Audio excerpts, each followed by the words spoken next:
Hello বন্ধুরা, তোমরা সবাই কেমন আছো? আশা করছি খুব ভালো আছো। আমি কিন্তু খুব ভালো আছি। সবার প্রথমে জানাই গুড মর্নিং। আজকে কিন্তু আমি সকাল সকাল রেডি হয়ে বেরিয়ে যাচ্ছি কোথায়, তো পুরো ব্লগটা দেখলে তোমরা বুঝতে পারবে আমি কোথায় যাচ্ছি। তো এটা হলো আমার পার্লারের ব্যানার, তোমাদের সাথে আবারও শেয়ার করে দিলাম। এরপর কিন্তু গোকুল আমাদের বাহনদেবটাকে নিয়ে বেরিয়ে পড়ছে। কোথায় যাচ্ছি দেখাচ্ছি। দেখো, আমি কিন্তু প্রথম অবস্থাতে বেরোতে সানগ্লাস পরতে ভুলে গেছি। তার কিছুক্ষণ পরে গিয়ে গোকুলের মনে পড়েছে যে না, সানগ্লাসটা পরতে হবে, এই রোদের সাথে ঠিকঠাক ম্যাচ খাচ্ছে না। তো সেই জন্য আবার আমাকে মাঝ রাস্তায় দাঁড় করিয়ে রেখে সানগ্লাসটা বের করে আমাকেও দিল, ইভেন নিজেও পরলো। তো বাজারটা যারা ক্রস করে আমরাও চলে যাচ্ছি কোথায়। তো দেখো, যার বাড়িতে গেছি সে কি কি বলছে আমাকে সেটা তোমরা একবার শুনে নাও, তাহলেই বুঝতে পারবে আমি কোথায় এসেছি।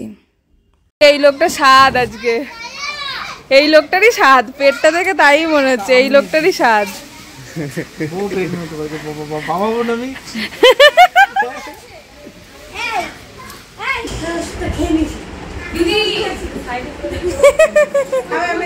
তো তোমরা সবটা বুঝতেই পারলে যে আজকে আরিশটার স্বাদে এসছি আমরা। তো এসে নিয়েই ব্রেকফাস্ট করাতে বসিয়ে দিয়েছে। ব্রেকফাস্টে একদম আলুর তরকারি, লুচি, ওফ সুন্দর খেতে। আমাকে তো ভরিয়ে ভরিয়ে দিচ্ছিল, আর আমার এক্সপ্রেশনটা দেখো, না করার এক্সপ্রেশনটা দেখো। এই না না না, আর দিও না, আর দিও না, আমি এত খেতে পারবো না। ওরে বাবা রে, তুমি এটা রাখো, যদি লাগে তো খাবো, দুটোর বেশি আমি খেতেই পারবো না, অসম্ভব। তার মধ্যে এখন আমি জিম গার্ল না, সেটা তো বুঝতে হবে। তো যাই হোক, চলো খাওয়া দাওয়া করে নিই। এখানে কিন্তু আমার কাজও ছিল। গোকুল আমার পাশে বসে বসে আমাকে কী সব বলছিল আর আমি হাসছিলাম। তো এই যে আরিশটার সামনে গিয়ে আমি বলছি, আজকে তোমার কি গো, আজকে কি তোমার জন্মদিন না কি? তো তখন বলছে, আবার তুমি বলছো এই কথা? ওকে শুধু রাগাতে আমার খুব ভালো লাগে। মেয়েটা খুবই মিষ্টি, খুব ভালো মেয়ে, আমার ওকে খুব ভালো লাগে। তো দেখো, অলমোস্ট কিন্তু ডান আমার মেকআপ করা। তো তারপর ঘর সাজানোর জন্য সেই বেবি শাওয়ারের যে বেলুনগুলো পাওয়া যায় সেইগুলো গোকুল এনে দিল। মানে আরিশটা বললো অভিজিৎ দাকে আনার জন্য। তো অভিজিৎ দা আবার গোকুলকে ফোন করে বলে দিল যে তুই বাজারেই আছিস যেহেতু, তুই নিয়ে চলে আয়। তো সেইগুলোকেই আমি ফুলিয়ে ফুলিয়ে সাজাচ্ছিলাম। বেশ মজা লাগছিল ব্যাপারগুলো। আর বাচ্চাদের মতো এই বেলুন ফোলাতে আমার খুব ভালো লাগে।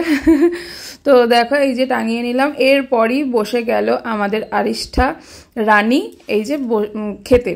তো খাওয়ার মেনুতে অনেক কিছু ছিল, সেসব আমি আর মুখে বললাম না, কেননা সকাল সকাল বলতে গিয়ে জিভে জল চলে আসছে। যাই হোক, ওকে কিন্তু দেখতে খুব মিষ্টি লাগছিল। আর তোমরা কমেন্ট করে জানিও যে ওকে দেখতে কেমন লাগছিল। আর আমার ভিডিওটা যদি তোমাদের ভালো লেগে থাকে অবশ্যই লাইক করো আর কমেন্ট করে জানিও। আর ফেসবুক থেকে যারা দেখছো অবশ্যই আমার চ্যানেলটাকে ফলো করে রেখো। আর যারা ইনস্টাগ্রামেও যারা দেখছো আমাকে ফলো করে রেখো। আর ইউটিউবে যারা দেখছো আমার চ্যানেলটাকে সাবস্ক্রাইব করে পাশে থাকা বেল আইকনটি হিট করে অল নোটিফিকেশানটাকে অন করে দিও, তাহলে নতুন নতুন ভিডিও যখনই আপলোড করবো তোমাদের কাছে নোটিফিকেশান চলে যাবে। তো যাই হোক, সবাই ছিল এখানে। তারপর গোকুল কাছ থেকে ফিরে এসে আমাদেরকে কোল্ড ড্রিঙ্ক খেতে দিয়েছিল। তো তারপর আমিও একটুখানি কোল্ড ড্রিঙ্কস খেয়ে নিলাম, গোকুলও খেয়ে নিল। তারপর অনেকক্ষণ পরে গিয়ে আমরা জায়গা পাচ্ছিলাম না খেতে বসার জন্য, মানে লাঞ্চ করার জন্য। তো অলরেডি তখন বাজে ঘড়িতে 3টে, আর আমার পেটের মধ্যে তো ভুকভাক করে ডাকতেই আছে। তারপর এই যে দিয়ে দিল সাদা ভাত, লাল শাক, ডাল, চিপস, তারপরে দিল পটল আলু চিংড়ি, তারপর দিল মাছ, তারপর চাটনি, পাঁপড়। তারপর বাড়ি আসার সময় দেখি সজোরে বৃষ্টি পড়বে করছে, আর সেই রকম একটা মেঘ করেছে। আমরা তো আনন্দ মজা করতে করতে চলে আসলাম বাড়িতে। এই ছিল আজকের ভিডিও। তোমাদের যদি ভালো লাগে অবশ্যই লাইক কমেন্ট করে জানিয়ে দিও। আর আজকের ওয়েদারটা কিন্তু দারুণ ছিল, খুব ভালো লাগছিল, কিন্তু ঘুরতে আর পারিনি, বৃষ্টি নেমে গেছিলো। তো আজকের মতো টাটা। দাঁড়াও, টাটা করো না, দেখিয়ে দিই তোমাদেরকে, সত্যি সত্যি বৃষ্টি পড়ছে কিন্তু। এই দেখো, বৃষ্টিতে কিন্তু সানমান সব ভিজে গেছে। তো এবার ফাইনালি টাটা, বাই।